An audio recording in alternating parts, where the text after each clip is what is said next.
Sala yake mnyenyekevu penya mawingu, wala haitatulia hata itakapowasili.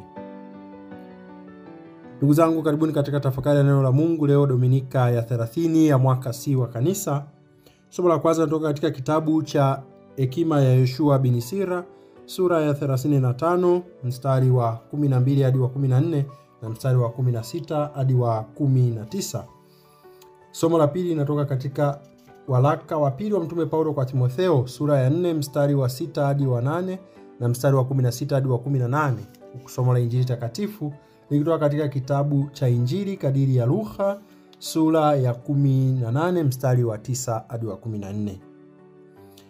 Katika somo la kwanza tunapata wazo ambalo linatuonyesha kwamba Mungu huwapenda watu wote, hata maskini, na daima huwasikiliza wale wamwendao kwa unyenyekevu.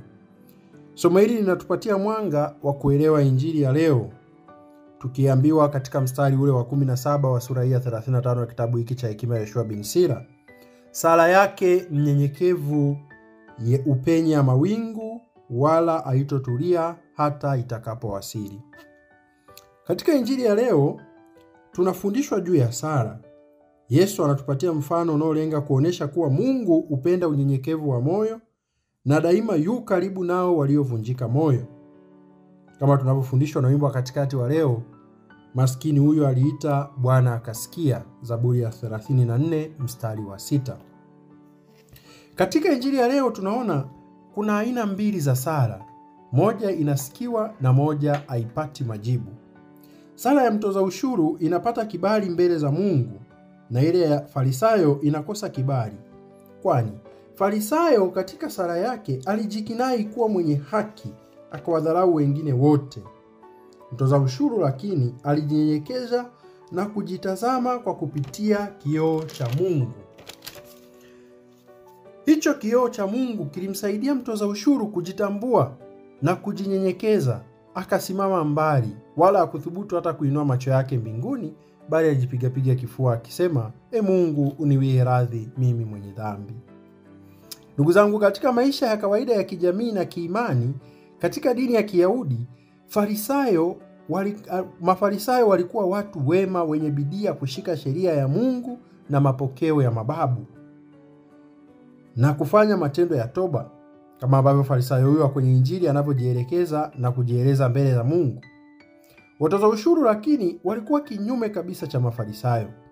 Walikuwa wanashirikiana na Warumi, walikuwa wanawanyonya wenzao kwa kutoza zaidi kiwango kilichopangwa, na pengine hata kuchukua mali za wengine kwa mabavu, kwani walilindwa na watawala, walilindwa na mfumo.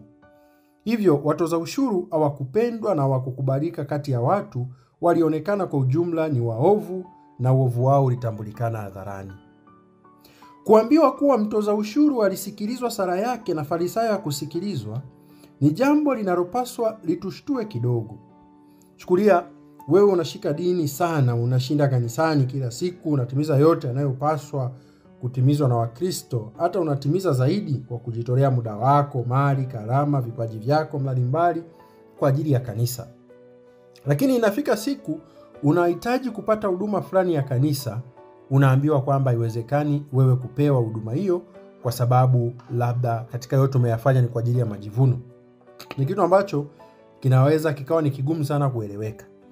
Alafu yule ambaye aliasi imani, labda alikuwa ni Mkristo, baadaye amekuja ameacha kuwa mzembe, ashiriki na wala atimizi mambo mengi kama wewe, siku anahitaji huduma hiyo, anapewa huduma haraka.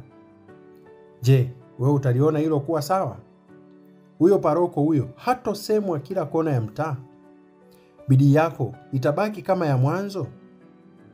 Bila shaka ndugu zangu, katika mazingira kama hayo utakata tamaa kabisa, na unaweza ukaacha kabisa hata kusali, au ukaanza kuwa mzembe kama Wakristo wengine waliokuwa wazembe.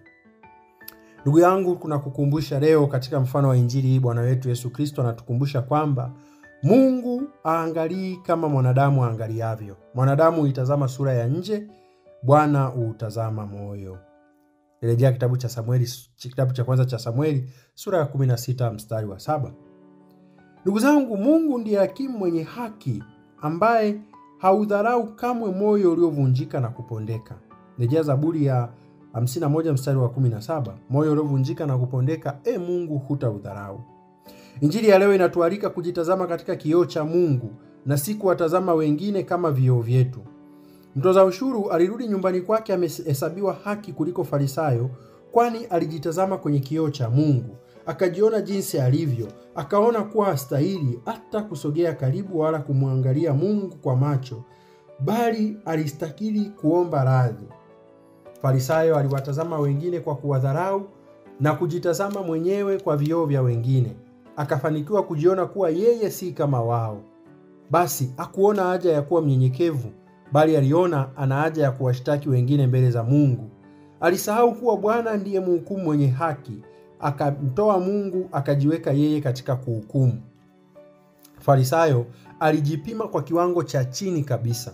Badala ya kujipima na kiwango cha juu, yaani kujilinganisha na Mungu, akajilinganisha na watu wa chini, wanyang'anyi, wadhalimu, wazinzi na watoza ushuru, na hivyo akafanikiwa kujivuna na kujiona kwamba yeye ni mwenye haki, na hivyo hata katika sala yake akashindwa kusali vizuri. Ni vizuri kwamba katika taratibu za matendo aliyokuwa yakiyaishi Mfarisayo, alitimiza mambo mengi sana ya kisheria, lakini kosa lake kubwa na la pekee linalofanya hata sala yake sisikiwe ni huko kujipima na watu badala ya Mungu, ni huko kudharau wengine, ni huko kuwahukumu wengine. Ndugu zangu, tunafundishwa na kualikwa na Bwana wetu Yesu Kristo kwamba tunapaswa kuwa watakatifu kwa kuwa Mungu wetu ni mtakatifu. Na kamwe tusifikiri kwamba tunapaswa kuwa watakatifu kwa sababu wengine ni wadhambi. Rejea kitabu cha Walawi sura ya 20 mstari wa 26 na kitabu cha waraka wa kwanza Mtume Paulo kwa Petro kwa watu wote sura ya kwanza mstari wa 15 hadi wa 16. Iweni watakatifu kwa kuwa mimi Mungu wenu ni mtakatifu. Ndugu zangu, tumuombe Mungu atusaidie sisi tuweze kuwa watu wanaotimiza na kuishi vizuri amri ya upendo. Katika waraka wa kwanza Mtume Paulo kwa Wakorinto sura ya 13 mstari wa kwanza hadi wa 13, tunafundishwa kwamba nijaposema kwa lugha za wanadamu na malaika, kama sina upendo si kitu mimi. Ndugu zangu, tukifanya matendo yote lakini tukiwadharau watu, tukiwanyonya maskini, tukiwakandamiza watu, tukikosa upendo kwa watu wote bila kujali hali zao za kijamii, sisi si kitu, na hata sala yetu haitoweza kupata kibali mbele za Mwenyezi Mungu. Sala yetu iweje basi? Kwanza kabisa, mambo manne ya kufanya. Sala yetu inapaswa kuelekezwa kwa Mungu, ijawe moyo wa toba na moyo wa unyenyekevu, kama tunavyofundishwa na Injili ya Mathayo sura ya 6 mstari wa 5. Sala yetu pili inapaswa kuwa kielelezo cha imani yetu. Tusali kama tunavyoamini, kama tunavyoweza kuona pia katika Injili kadiri ya Mathayo sura ya 6 mstari wa 6. Tatu, sala yetu inapaswa kuwa fupi. Bwana wetu Yesu Kristo anafundisha katika Mathayo 6 mstari wa 7, nanyi mkiwa katika kusali msipayuke kama watu wa mataifa, maana wao hudhani kuwa watasikiwa kwa sababu maneno yao kuwa mengi. 4, sala yetu inapaswa kuanza kwanza kwa kukiri udhaifu wetu. Tuanze na toba, tufate kwa kumshukuru Mungu kwa yale ambayo ametujalia, sio kumhesabia kwamba Mungu nimefanya moja mbili, kumshukuru kwa yote na kumuomba tunachohitaji kwa moyo wa unyenyekevu. Mtume Paulo ni mfano na kielelezo cha imani, na sala yake imemsaidia kudumu mwaminifu katika imani. Hata anafika mwishoni anasema, katika jawabu langu la kwanza hakuna aliyesimama upande wangu, wote waliniacha, bali Mungu alisimama pamoja nami. Tumwamini, tumtumaini na kumkimbilia Mungu, maana Mungu yuko karibu siku zote na wote waliovunjika moyo. Ndugu zangu, tusali vizuri, tusali kwa unyenyekevu. Tumsifu Yesu Kristo.